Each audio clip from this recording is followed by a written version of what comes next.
What happens when an undercover CEO steps into his own company and discovers corruption, abuse, and exploitation? That's exactly what Lucas Bennett, the CEO of a major security firm, did when he disguised himself as a night shift guard. Instead of lazy employees, he found overworked staff, unpaid wages, and a supervisor stealing from the company. But when he finally revealed who he was, justice came swiftly. This is a story about leadership, accountability, and how one CEO turned his failing company around by seeing the truth with his own eyes. Let's get into it. Lucas Bennett had built Sentinel Security Services from the ground up. What started as a small firm with just a handful of guards had grown into a multi-million-dollar security company, providing personnel to corporate buildings, shopping malls, and luxury residences across the state.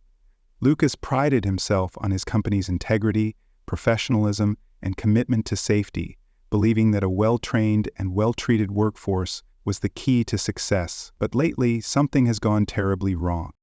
The company's reputation was crumbling. Customer complaints had surged, guards showing up late, sleeping on the job, or failing to respond to emergencies. More alarming, employee turnover was at an all-time high, with experienced security personnel quitting in droves. Profits were slipping, and clients were threatening to cancel contracts. Yet, when Lucas pressed his regional managers for answers, they all gave him the same excuses.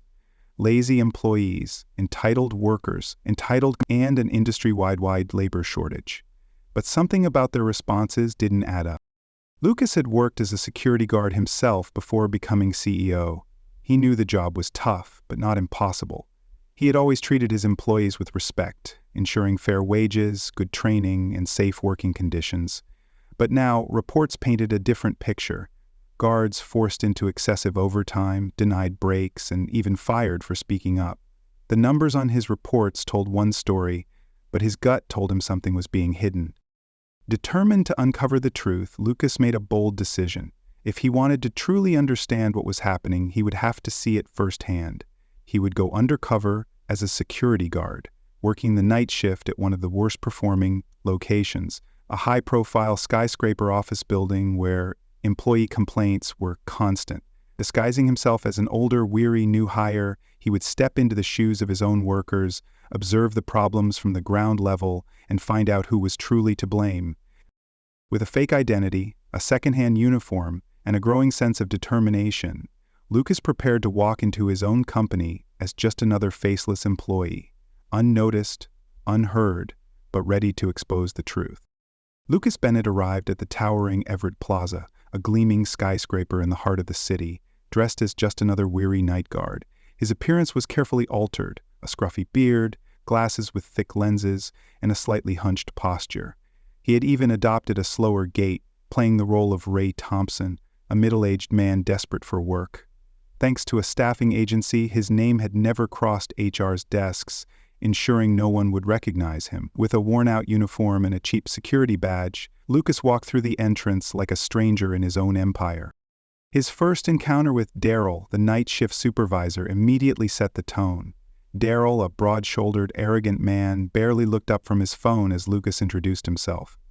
"You're the new guy. Great. Don't screw up. And don't bother me with questions," he muttered, already disinterested. Instead of providing any proper training or orientation, Daryl handed him an outdated radio that barely worked and gestured toward the long, dimly lit corridors. "Your post is on the west side. Stay there, keep your mouth shut, and if something happens, well, just deal with it." As the night progressed, Lucas quickly realized just how bad things had gotten. The security system was completely neglected, half of the surveillance cameras were broken, the alarm system had false triggers, and the locks on several emergency exits were faulty. Even more disturbing, Lucas learned that many guards were forced to work double shifts, with no overtime pay, some clocking in 14 to 16 hours straight just to make ends meet. He met Carlos, a veteran guard with over 20 years of experience, who took pride in his work but was constantly disrespected by management.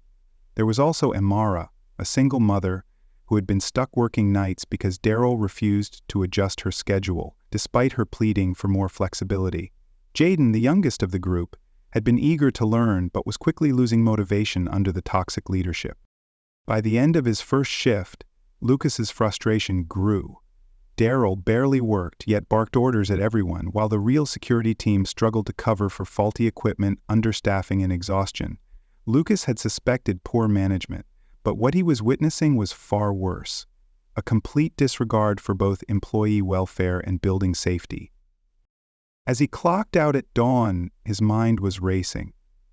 If this was just the first night, how much more would he uncover? One thing was certain: he wasn't leaving until he knew the full truth. Over the next few nights, Lucas gradually integrated himself into the team, blending into the background as just another tired, night shift worker. As he observed more closely, he realized that the true backbone of the security team wasn't the lazy, dismissive supervisors like Daryl, but the hard-working guards who kept the building safe despite being constantly undermined, overworked, and ignored. He made it a point to talk to them, listening to their frustrations and personal struggles, stories that no report or managerial briefing had ever mentioned. The first to open up was Carlos, a veteran security guard in his early 50s, a retired former police officer. Carlos had taken the job to support his family after his pension barely covered the rising cost of living. He took immense pride in his work, treating every security protocol with seriousness and discipline, but was often mocked by Daryl for being too slow or old school. Lucas saw firsthand how Carlos was assigned the most difficult rounds: long patrols, the most physically demanding routes, and zero backup when he needed it.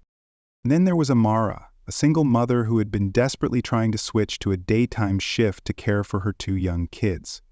But Daryl had refused her requests, even though seniority should have granted her more flexibility. Instead, she was stuck working consecutive night shifts, often too exhausted to spend any real time with her children.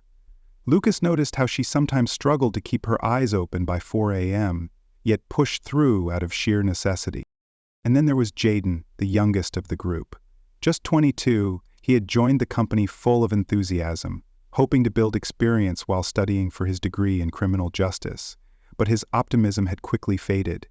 Daryl constantly belittled him, calling him a kid who doesn't belong, and would purposely assign him to dangerous or isolated areas just to toughen him up. Lucas could see the doubt growing in Jaden's eyes, a young man who once had ambition, now questioning whether it was even worth it. As Lucas listened, he pieced together a pattern of abuse and neglect.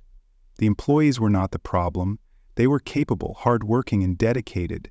The real issue was mismanagement, lack of support, and a toxic work culture. They weren't lazy. They were burned out. They weren't entitled. They were being exploited. By the end of the week, Lucas wasn't just undercover, he was angry. He had heard enough. It was time to start gathering real evidence and exposing the truth. Lucas had seen enough to know the company was in deep trouble, but what happened on the 6th night pushed everything past the breaking point. It started like any other shift. Daryl barking orders from his chair while scrolling on his phone, the guards picking up the slack, and Lucas quietly observing. But at 3:17 a.m., everything changed. An intruder breached the perimeter, a masked man attempting to gain access through a side entrance which should have been secured. The alarms, which were supposed to trigger automatically, failed. Jaden, who had been stationed nearby, called for backup over the radio, but his calls went unanswered. The security camera covering the entrance had been broken for months, so there was no visual. Carlos the veteran was the first to react. He rushed to confront the trespasser, but he was alone. No one had been assigned as his partner because of staffing shortages. The man resisted, and a struggle broke out.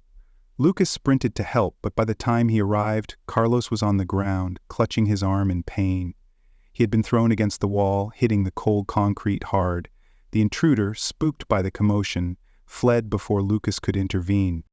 Lucas immediately called for medical assistance, but instead of concern, Daryl rolled his eyes. "Carlos should have been faster," he muttered. "If he can't handle one guy, maybe it's time he retires." That was it. Lucas gritted his teeth, fists clenched, forcing himself to remain calm. He wasn't ready to break cover, not yet. Instead, he turned his attention to Jaden and Amara, who stood frozen in shock. "We need to file an incident report," Lucas said, his voice controlled but firm. Daryl laughed. "Forget it. No report, no paperwork. If we file this, corporate's going to start asking questions." You want us all to deal with more red tape? Lucas's stomach tightened with rage. A veteran had just been injured, a security breach had exposed serious safety flaws, and Daryl's only concern was covering it up? Still maintaining his disguise, Lucas helped Carlos up and guided him to a chair. You need a doctor, he insisted, but Carlos shook his head. Can't afford to miss a shift, he murmured. That was the moment Lucas knew this wasn't just incompetence. It was active negligence. If he had any lingering doubts before, they were gone now. This had to stop, and soon it would. The night of the security breach had left Lucas seething. He had seen firsthand how Daryl's negligence and greed put lives at risk. Carlos was still nursing his injuries, Jaden was shaken, and Amara had stopped even trying to argue with management. She simply accepted that things would never change. But Lucas knew otherwise. Change was coming. That same night, he began gathering concrete evidence. Over the next few shifts, he discreetly used his phone to record conversations, capturing Daryl's blatant disregard for safety and his cruel remarks about the workers. If Carlos can't handle a little scuffle, he should quit, Daryl sneered in one recording. These guards are replaceable. You think I care if they drop like flies? Lucas dug deeper. He started checking payroll records and supply orders, and what he found made his blood boil. Hundreds of hours of unpaid overtime, paychecks with mysterious deductions, and even proof that Daryl had been taking kickbacks from vendors in exchange for cheaper, faulty equipment. Surveillance cameras that should have been replaced months ago were still broken, even though the company had approved funding for new ones. Where had that money gone? Right into Daryl's pockets. Then came the final straw. Missing wages. Guards were supposed to be getting hazard pay for high-risk locations, but none of them had seen an extra dime. Instead, Lucas found altered payroll reports with funds being funneled elsewhere. At the same time, the guards were being forced to buy their own uniforms and gear, even though corporate policy explicitly stated these should be provided. Late one night, as Lucas was emptying the trash near Daryl's office, he saw thick envelopes stuffed with cash being slipped into Daryl's bag.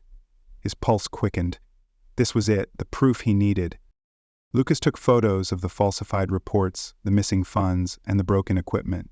He documented every detail, the radio static that prevented proper communication, the security protocols that were ignored, and most importantly, the conversations exposing Daryl's corrupt leadership. By the time his shift ended, Lucas knew the next night would be different. No more observing, no more playing along. It was time to end this charade. Tomorrow, Lucas would return, not as Ray Thompson, the quiet night guard, but as Lucas Bennett, the CEO, and justice would finally be served. The next night, Lucas walked into the building with a new posture, strong, confident, unmistakably authoritative. But this time, he wasn't hiding behind the identity of Ray Thompson, the tired night guard. He was Lucas Bennett, CEO of Sentinel Security Services, and he was about to put an end to the corruption festering in his company. The shift started as usual, with Daryl lounging at his desk, barking orders between bites of his fast food. Amara was assigned to yet another double shift without overtime pay. Carlos was still limping from his injury, and Jaden had been stationed alone in the parking garage, an area that should have had at least 2 guards. Lucas watched it all unfold, his anger simmering beneath a controlled exterior. Then, just past midnight, Lucas made his move. He stepped into the main security office where Daryl was laughing with another senior guard about how easy it was to keep payroll numbers low by cutting hours and blaming system errors. Lucas pulled out his phone, pressed play, and let Daryl's own recorded voice fill the room. If these idiots don't like their pay, they can quit. There's always another sucker willing to take the job for less. Daryl's face drained of color. His eyes darted to Lucas, confusion and panic flickering across them. "What the hell are you doing?" he snapped. Lucas straightened his back, removed his fake glasses, and pulled out his real company ID, holding it up for everyone to see. "I'm doing my job, Daryl, something you clearly haven't been doing." The entire room fell silent. Amara's eyes widened, Jaden froze, and Carlos, who had just limped in, let out a low whistle. "You're—" Daryl started, but Lucas cut him off. "I'm the CEO of this company," Lucas said, his voice calm but razor-sharp. "And I've spent the past week watching you steal from my employees, abuse your power, and endanger the very people who keep this business running." He turned to the guards. "That ends tonight." Within moments, corporate HR and security teams arrived, having been summoned earlier by Lucas. "Daryl, you're fired, effective immediately. Pack your things and leave the premises." Daryl spluttered, trying to protest, but security stepped forward to escort him out. As he was dragged from the office, he turned to the employees he had mistreated for so long. "Good luck finding another idiot to run night shifts for peanuts," he sneered. Lucas didn't even blink. They won't have to, because starting now, things are going to change. For the first time in years, the night shift workers felt heard, and justice had finally arrived. With Daryl gone and the truth exposed, Lucas wasted no time implementing immediate reforms. He knew firing one corrupt supervisor wouldn't be enough. The entire system needed to be rebuilt. That same night, he gathered the remaining employees, looking each of them in the eye. "I owe you all an apology," he said. "I trusted reports and numbers instead of the people actually doing the work. That won't happen again." His first move was to audit every paycheck. Within days, all missing wages were reimbursed and unpaid overtime was fully compensated. He also ordered an across-the-board pay increase, ensuring no employee was forced to work excessive hours just to make ends meet. But fixing wages was only the beginning. Lucas brought in a new supervisor, someone with a strong work ethic and real leadership skills, rather than another corporate climber looking to exploit the system. He also introduced a direct complaint system, allowing employees to bypass bad management and report issues straight to corporate. No one would fear retaliation for speaking up again. Safety measures were completely overhauled. Faulty equipment was replaced immediately, including the broken security cameras and defective radios that had put guards at risk for months. Proper training programs were reinstated, ensuring that every guard knew how to handle emergencies. Lucas made one final promise. He wouldn't be a distant CEO anymore. He would personally visit different job sites, speak directly with employees, and ensure his company never fell into the same neglect again. At first, the workers were skeptical. After years of mistreatment, they had learned not to trust promises. But as they saw real changes happening in front of them, that skepticism started to fade. Amara finally got the daytime shifts she had been requesting for months. Carlos received full medical coverage for his injury. Jaden no longer dreaded coming to work. Lucas had come undercover to find out what was broken. Now, he was determined to fix it and make sure it never happened again. A week later, Lucas returned to Everett Plaza, no longer disguised as Ray Thompson, but as himself, CEO of Sentinel Security Services. This time, he wasn't there to investigate. He was there to see the changes firsthand. Walking through the building, he immediately noticed the difference. Guards stood a little taller, conversations were lighter, and for the first time there was a sense of security among the workers, not just the clients. The new shift supervisor, a seasoned professional with real leadership skills, was already implementing better protocols. The guards finally had working radios, fully stocked equipment, and proper break schedules. Amara no longer looked exhausted. Her shift had been adjusted, and she had time to spend with her children. Carlos, now on medical leave with full pay, was scheduled for a lighter-duty position upon his return. Jaden, who once thought about quitting, was re-energized, finally seeing a future for himself in the company. As Lucas made his rounds, he overheard a conversation near the break room. "Man, can you believe the CEO went undercover? Never thought a boss would actually care," Jaden muttered. Carlos chuckled. "Guess he realized we matter more than the numbers on a report." Lucas smiled, but he knew his job wasn't done. Exposing corruption at one location wasn't enough. He had launched a full company-way review, ensuring that no other site was being run into the ground by bad management. More terminations had followed, and better supervisors were put in place. The biggest change wasn't just in the policies, though. It was in the culture. Employees who once feared retaliation now felt safe speaking up. There was trust, something that had been missing for too long. Before leaving, Lucas paused by the security desk. Amara, now looking more confident, caught his gaze and gave him a nod. "Didn't think you'd keep your word," she admitted. Lucas met her eyes. "I won't make that mistake again." Because now he knew a company only succeeds when its people do, too. The story of Lucas Bennett going undercover highlights a powerful lesson in leadership. A business is only as strong as the people who keep it running. Leaders who sit in corporate offices relying only on reports and numbers often miss the real struggles of their employees. Had Lucas continued to trust his manager's excuses, his company would have continued to decline, not because of lazy workers, but because of toxic leadership. This story emphasizes the importance of listening to employees. The guards weren't failing at their jobs, they were being failed by a broken system. The real issues were not incompetence, but exploitation, poor management, and a lack of basic respect. When leaders take the time to see reality for themselves, they can make genuine changes that impact lives. It also proves that justice in the workplace matters. When bad managers like Daryl and his corrupt team were removed, morale improved instantly. The company didn't just recover, it thrived because employees felt valued and safe. The biggest takeaway: good leadership isn't about control, it's about trust, accountability, and action. A great company isn't built on policies, it's built on people.